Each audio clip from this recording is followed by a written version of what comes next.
Hello, everyone. Welcome to Straight Shooters, where you will get straight talk concerning our Christian walk, with host Earl Moats and me, Doreen Davis. And our topic today will be on power of the tongue. Earl, good morning. Good morning. How's it going? Everything's going okay. Besides being 30 minutes late. Well, I'm never late, though, am I? Go into that.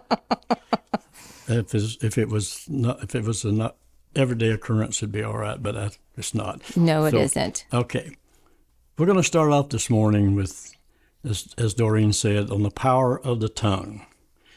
And I asked the question: has anyone in our audience ever had a problem with your tongue? Mm-hmm. My mom used to say to me, that tongue is going to get you in trouble. And 9 times out of 10, it did. Because I said the wrong thing at the wrong time, or did the wrong thing at the wrong time. And I have all my life had a big mouth. and speak what I think, say what I think. But sometimes it's better to listen than it is to talk. Yes. And so I'm going to read a scripture to you. And I like this, and I quoted it last night several times after I went to bed, and I was laying there talking to the Lord, and I quoted this. Psalms 19:14 says, "Let the words of my mouth and the meditations of my heart be acceptable in thy sight, O Lord, my strength and my Redeemer." And that is my prayer, that I want my words to be acceptable to the Lord. Sometimes I realize that they probably aren't. And so I have to wind up repenting over some of the things that I've said. Or I said something here on the podcast a few days back, and I told Doreen that I grabbed for the word back as I said it. But you know, once it leaves your mouth and once it's in the air, it's there forever. Mm-hmm. You can't take that back. Things that you say, 9 times out of 10, what comes out of our mouth is what's already in our heart. Yes. Because out of the heart, the mouth speaks. And so if we're talking, now sometimes we're just idle talking, and I'm not sure where that's coming from, but I'm talking about the serious stuff. It comes straight out of our heart. The Proverbs says in 15:4, "A wholesome tongue is a tree of life, but perverseness it's a break in the spirit." Perverseness means, of course, it's a course of action that we take, and it can lead us into mental errors. It can lead us into saying the wrong thing, presenting the wrong thing in the wrong attitude. So it's not so much just saying things, but it's thinking before we speak, mm-hmm. and letting our words. Now, if we thought every time that we went to say something negative or perverseness or whatever, if we thought, let the words of my mouth be acceptable. Mm-hmm. God doesn't accept this kind of talk. Mm-hmm. And the Bible even says now, and we're going to be responsible for our idle words. Mm-hmm. Well, I'm in a heap of trouble.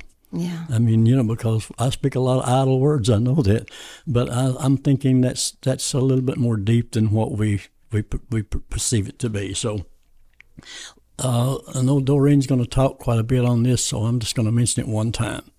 That life and death, of course, is in the power of the tongue. And of course, immediately we think, how can we speak death? How can we can speak life pretty easy, but how do we speak death? Mm-hmm. We speak death by putting people down, mm-hmm. being controversial, being critical. How many kids probably are turned around by their parents always telling them, you're stupid, you're dumb, mm-hmm. you'll never amount to anything. Yeah, you're failing in school. You're not doing the right thing. You're going to wind up a bum. Mm-hmm. Well, you put a thought in somebody's mind that as a child, mm-hmm. We remember about everything. I know I can remember where I was when I was 5 years old. Mm-hmm. and things that I was doing. So when they speak these kind of words to us, it can mean death. And I don't mean that it's going to kill us right then, but I'm talking about death of our spirit, death of our perception of ourselves, of our self-esteem. And a lot of things are said today about self-esteem. Actually, most psychiatrists go to this thing about self-esteem. But self-esteem can be destroyed or it can be lifted up. Yes. Our words can bring life or they can bring death. And by that, I mean you can speak good things and you can speak positive things. And you can one of the worst things we do is criticize. Yeah. If we see something we don't like, we automatically almost say, well, I don't like that, or that's not right. But to criticize someone face to face is what I'm talking about. Where I know when I went into the military, if you ever thought that you were going to be in charge of your own life, you just gave your life away because you became a stooge for the federal government. And those guys, they continuously pounded into you, you worthless, good for nothing. And what they're trying to do in a way is to get you mad enough to fight back. But that's in everyday life, that's just not a good thing. Yeah. And it causes people to turn away from or shy away from you. They say, well, don't go around her because she's always got something critical to say about somebody. Right. She's going to criticize you, And how many What is times, she saying about me behind my back? Yeah. If she's saying this about them, what is she saying about me? Yeah. Or he? Well, the way we do that is, like I said, we can be critical. Our words can tear somebody down or our words can lift somebody up. Now, I realize when the Bible says that the life is in the death and life is in the power of the tongue, that's exactly pretty much what it's talking about. It's talking about don't tear somebody down and don't make somebody feel very, very bad about themselves. Yeah. In other words, okay. Yeah. Complaining. If I complain to somebody, they'll either reject that or they'll go along with it. And if you find some, and when we're complaining, we usually try to find somebody who's going to agree with us, so we can all just have a real pity party or a complaint session, where we can tear down everybody. Now, if somebody's over here on the other side of town and you're saying something against them, and it's not, they don't even know you're doing it. But I'm talking about where someone is in your presence and you have the power to change them. Especially children. I've done a little not just little substitute teaching when I was in high school, but and I did grammar school. But little kids look up to people, to adults, and they listen to what they say. Yes, they do. Yeah, and if it comes forth, you need to encourage everybody. Now, I have a friend whose name is Doreen. And Doreen encourages me all the time. I see things in her life that I kind of emulate because of her prayer life, of her time, the way she deals with her children. Now, I don't have any kids, but I've got one at home. I'm his child.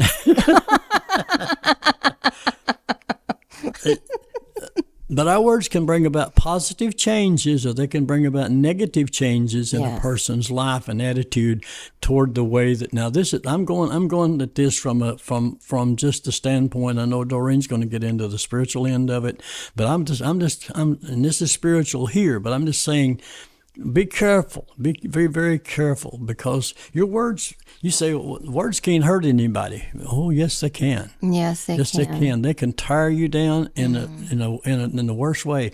If you've ever had anybody say to you something, well, you're just not right. It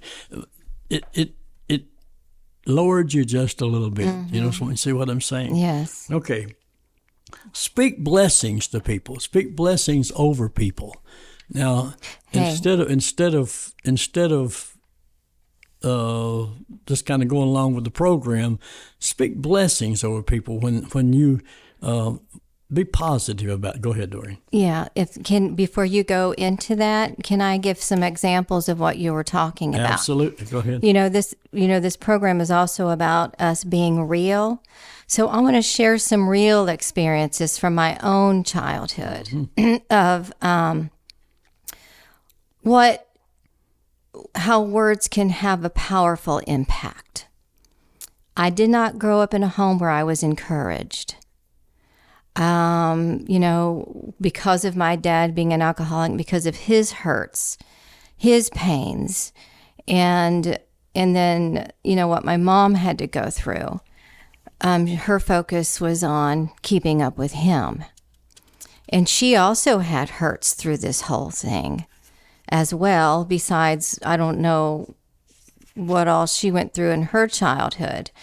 But I do know that I remember being in the 3rd grade. My teacher did not like me. And when you have a teacher that does not like you, that's going to affect how you perform in school. Mm-hmm. And I remember I had a cast on my left leg from my ankle up to the top part of my thigh, and thanks to my cousin Tony, he dragged me up this hill, and I just had an instinct. I knew it wasn't going to go right if I went up there, and so I ran from him. I said, no, I don't want to. So he drags me up there, and I run back down, and I thought, halfway down, I thought, this isn't bad. This is fun. Big pile of rocks with dirt. And the dumb idiot at the time, speaking of powerful words, he decided, instead of waiting for me to get down to the bottom of the hill, decided he's going to run right after me.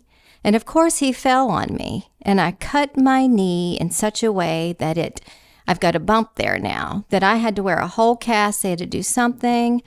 And so, anyway, in school, I got an F on my paper in the 3rd grade. She wanted me to have my parents sign that paper. So I had, I went to my Aunt Dorothy's house, and I wrinkled that paper and hid it behind their gas tank because I didn't want to show my parents. And the teacher asked me where the paper was. And she was very stern and hard on me. She was a beautiful teacher, though, Mrs. Poe. And my sister had this beautiful, her teacher had this really good attitude and was so nice and kind, but mine wasn't. And I have a twin sister, so we were in the same grade. So I had to go get that paper, and instead of having my mom and dad sign it, I had my twin sister sign it. But instead of signing Mrs. Popham, she put Ms. Popham. So that gave it away. Because, see, I knew my sister could sign like my mom. She could, because we would practice hand signatures. Yeah. So I get to school, I give it to the teacher, and she pulled me out in the hallway, and she shook me. And she whopped my butt with her hand and shook me. Who signed this paper? My mom. Who signed this paper? My mom. She said, your mom didn't sign this paper. And so, of course, I was crying. And then when I got home, I told my mom and dad about it. My dad was at that school so fast. I will say this about my dad. He did take up for his kids. He was at that school so fast. And he put that woman in her place. Well, they were going to hold me back. And I overheard my parents say, now, let me remind you, the teacher didn't like me. And I knew that, and I felt it, and I couldn't understand why. They were going to hold me back, and I heard my parents saying that they think I'm retarded. But they didn't hold me back because I have a twin sister, and they wanted to keep us together in the same grade, so praise the Lord for that. Well, I want you to know after that, of course, I excelled, and I did better. But at the same time, we had stuff going on at home too. When a kid has things going on at home and you're hearing arguing all the time and you're up and you can hear your parents at night, that affects a child. Now, with that said, and then years later, our parents, they have hurts of their own, and sometimes they will react out of those hurts. And sometimes there will be a child where there's that one child that's the chosen one where she gets the butt end of things. And sometimes I happen to be there at the wrong time, the wrong place, the wrong time. And it's like we joke about this now. And like if my mom stubbed her toe and I was standing right there, I'd be slapped for it because she stubbed her toe and it hurt her. It was taken out on me. But my dad, he called me stupid a couple of times. And I'm telling you what, words are powerful. They stick in the mind. I knew he was speaking out of hurt, but at the same time, that stuck to me. Mm-hmm. And then,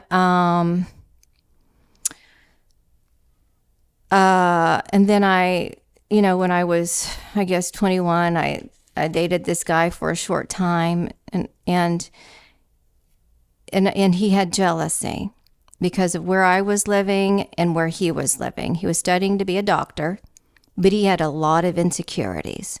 And to make himself feel good, he had to put me down by saying, "You don't make sense when you talk." I was just sharing this with Jace this morning. And, Jace says, "You know what? Here you are doing podcasts." I said, "That's right, but let me point this out too." Those words affected me for a long time. And then being in a marriage where you're being nitpicked on things that you say and how to say them correctly and that you didn't say the word right. And hearing in years of nitpicking, that affects a person too and how they think and you think. And I'm going to be real here. Sometimes you all hear me hesitate before I say the next word. It's because sometimes that still affects me and I have to catch myself. Am I about to say this word the right way or am I going to say it the wrong way? And I've gotten to the point, if I say it the wrong way, I'm just going to laugh at myself and go on. And that's what I do most of the time now. And but guess what? Through those words of thinking that, oh, she's retarded, she can't go on to the next grade, or you're stupid. Guess what this girl ended up doing? This girl God put me in a position to where I was administrator over an assisted living home. And I did an outstanding job. I did things that no other person could do in these other homes. I made their living arrangement, gave them, they had I just replaced the old and brought in the new. How did you do that? How are you able to do this? How are you able to do that? I was successful in that. I was successful working for a finance company. I started at the bottom to where I didn't get any kind of bonuses. I didn't have, it was just like, and I'm seeing all these others who were doing so well. And I thought, oh, I want to get like that. I want to be better than them. I want to do better. And I got to where I was the highest paid, highest bonuses. Every month, every quarter, every year, I got the top bonuses because I became the best. Because I learned how I can't say What's that word? Strategically, did I say it right? Speaking of, learn how to speak to my customers. I was myself, but at the same time, I meant business, And not only that, when I was in high school, I was a dishwasher. Oh, I saw how fast those boys were at washing those dishes. I was impressed, and I thought, oh, I'm going to get better than them. I'm going to be faster than them. I got so fast that on the weekends, my boss drove me over the river. We lived in Ohio for a couple of years after Florida, and then we went back to Florida. In Ripley, Ohio, drove me over the Ohio Bridge to Maysville, Kentucky, and to do their dishes on the weekend because they weren't fast enough. To me, it's important that whatever I do in life, that I do the best that I can, be the best that I can be, do the best that I can do. And I overcame the words stupid. I overcame the words retarded. I knew I wasn't retarded, but that did hit me for a while. And, when you're in toxic relationships, they bring the worst out in people. My parents were toxic to each other, and that was bringing toxic onto the kids. And me as a parent, I've always been so careful to encourage my kids, never put them down, never say a negative word to them. You're not this, you're not that, you're this, No, I want them to become who they're supposed to become, not who I think they should be, but who God wants them to be. And I've always been careful to never tell them that they're stupid. Never tell them that they can't do this or that they can't do that. My son, not too long ago, he wanted to build, him and his friend, Benjamin's saving his money to build his own computer for Christmas. And I kept it to myself, and I thought, he has no idea what kind of work that entails that. He has no idea what he's going to be getting himself into, but I'm not going to shoot that down. I'm not going to dare shoot that down. So he went to Florida for a couple of weeks to be with his Aunt Christine and Uncle Danny, and he gave him some work to do and digging out back, and his Uncle Danny said this, Benjamin, you do all this for me, I'm going to pay you $1,800, and that's going to buy $1,800, and that's going to buy you a brand new computer on what you want. And Chris shared that with me, and I just broke down and cried. She said, he told me what they wanted to do. I said, yeah, I wasn't about to shoot that down, but he's getting something better. He was willing to do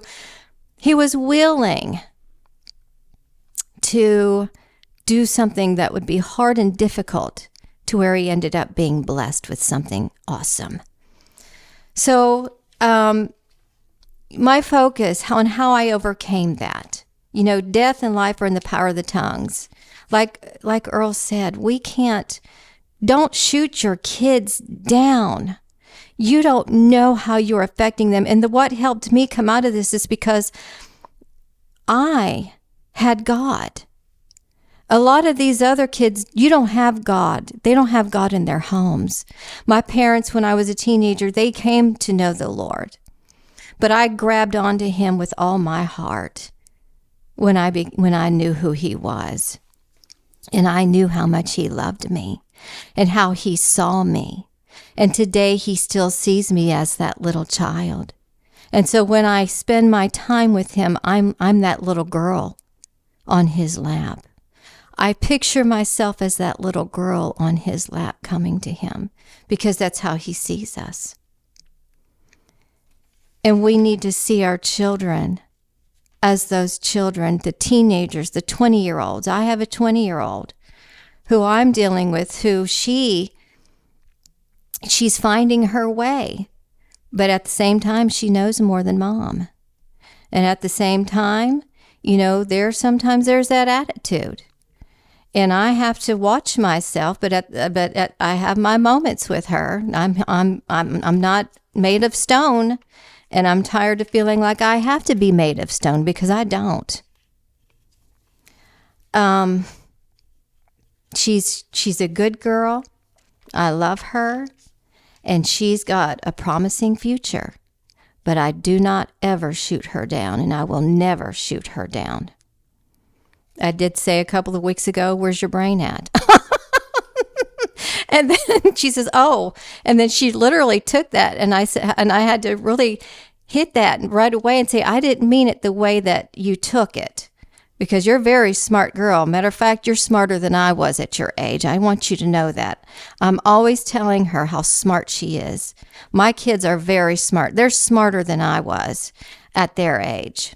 And I do give myself credit for that, because you know why? I homeschooled them. I homeschooled my son. I homeschooled my daughter. And yeah, she did the work, but guess what? I get a little pat on the back for that too. And I'm proud of that. So when it comes to things that are hurtful, hurting people hurt people. Hurting parents hurt their children.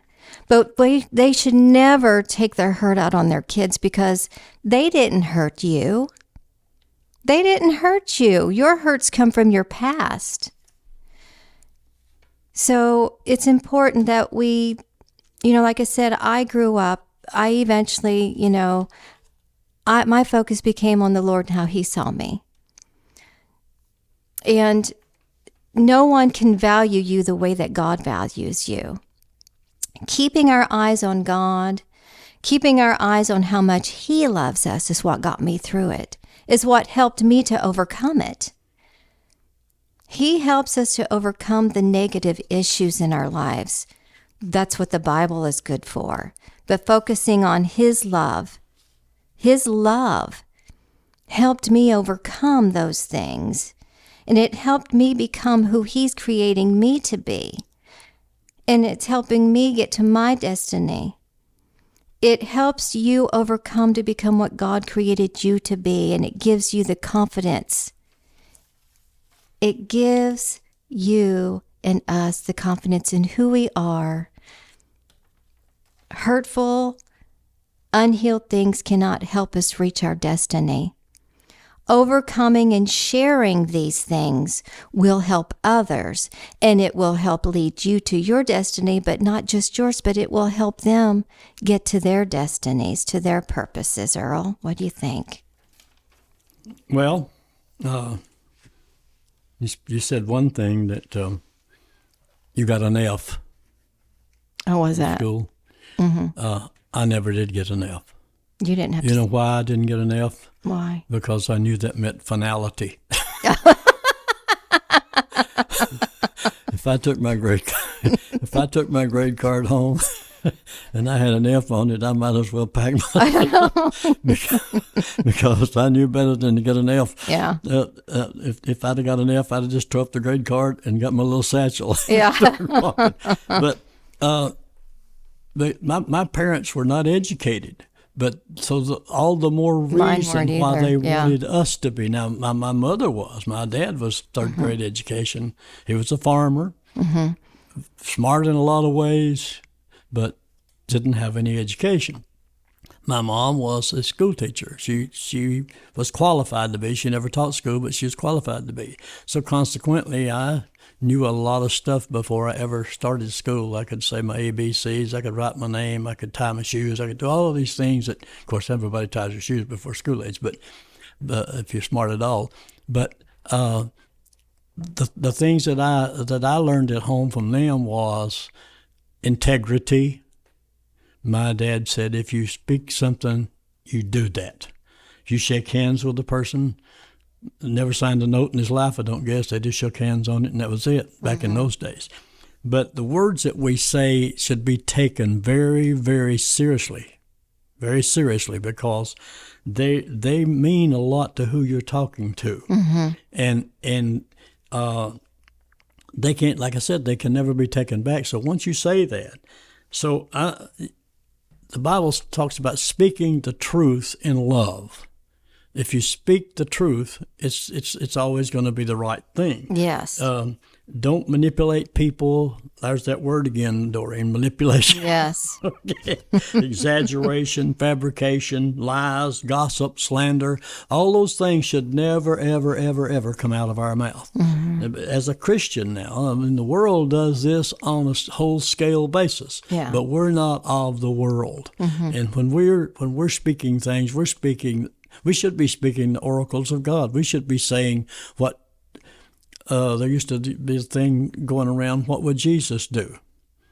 You know, people had it even tattooed on the roof. What would Jesus do in this situation? And he would tell the truth. He would be honest. He would look you in the eye and tell you the real deal. You didn't get a lot of fast talk. Yeah. Colossians says this, and I like this scripture.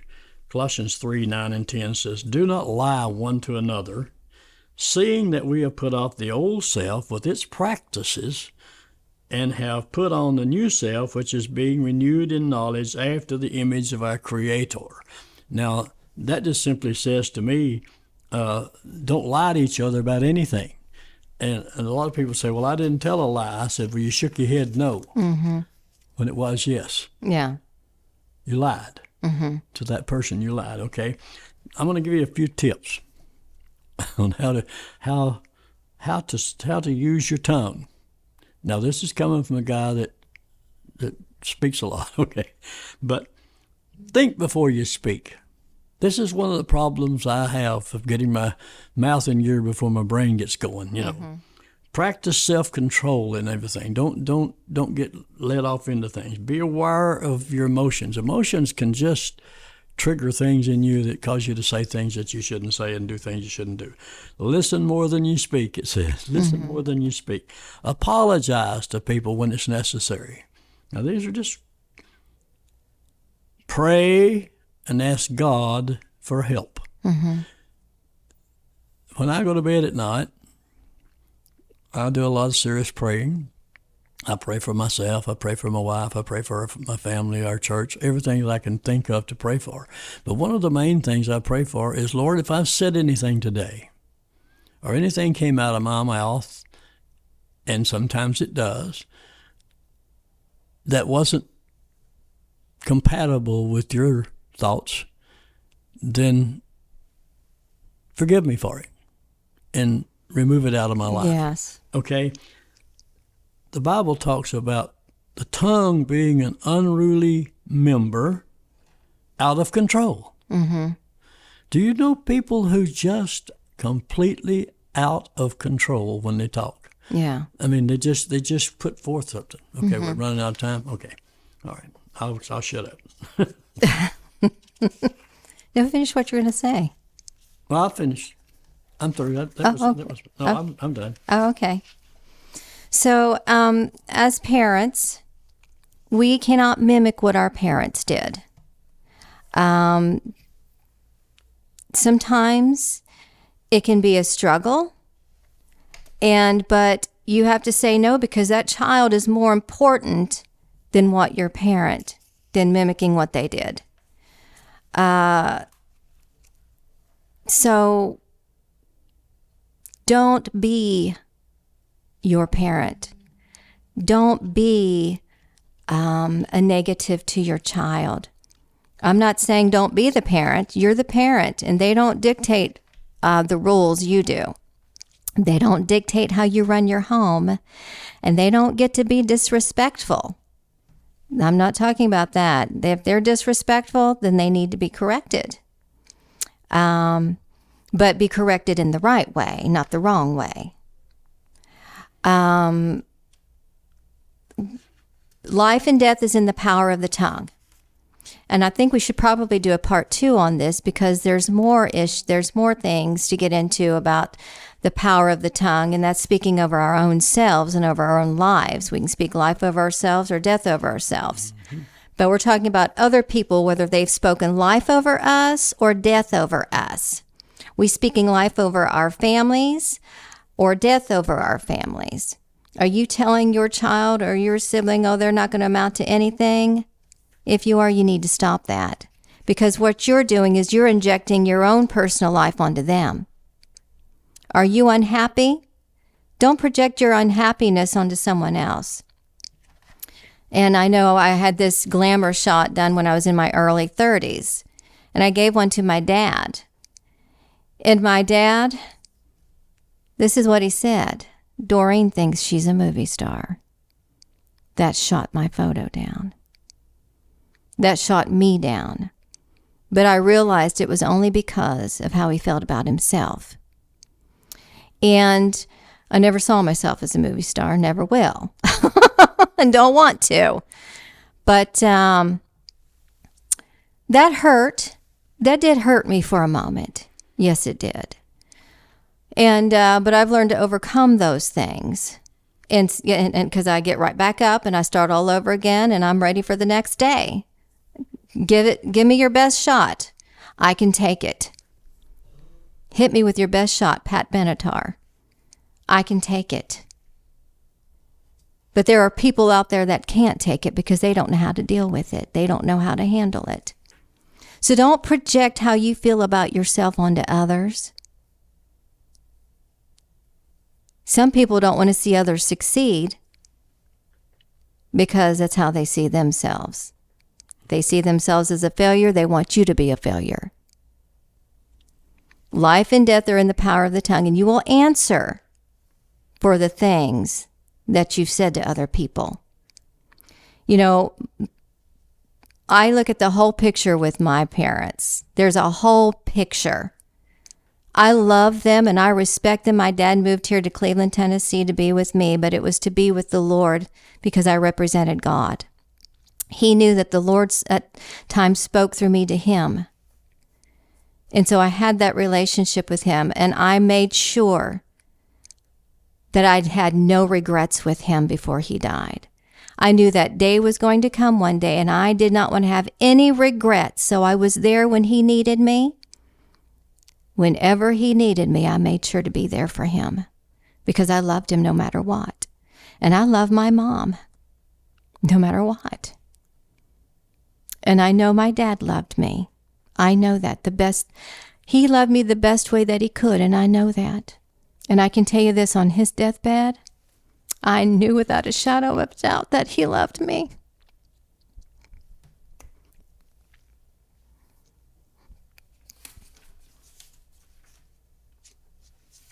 So be kind. Speak life to each other. Speak life into one another's lives. You're going to succeed. You're going to be successful. You are going places, and God has an awesome plan for you.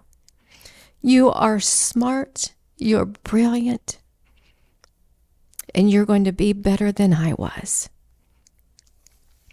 So with that said, those are words of encouragement to every one of you. You have a destiny, and you're going to meet it as long as you speak life.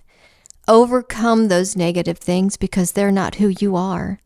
Anything that was said about you that is negative is not who you are. That's what the devil wants you to think. You are better than that. You are better than that. God sees you as his shining light. He sees you as his heart. And he sees you as beautiful. You're a beautiful person on the inside out. Begin seeing yourself as that. Don't listen to the thoughts from your past. Don't listen to the negative that you've been told that's been spoken over you. Those didn't come from God. That's just something the enemy used, being spoken through a family member or a friend. Thank you all for listening in. We hope what we shared will be beneficial and inspiring and will encourage you to not just be a light, but to speak life. Speak life. It's powerful. Your words are powerful. And we would like to give a special thanks to Amy Mann of Christian Television Network. And if you enjoy our podcast, we'd love to hear from you. And please share us. And we appreciate you so much in listening in. Be sure to come back next week. And I believe we're going to have a part 2 on this. What do you think, Earl? We can, yeah. And until then, this is Straight Shooters, where you're going to get straight talk concerning our Christian walk. God bless you and have an awesome weekend.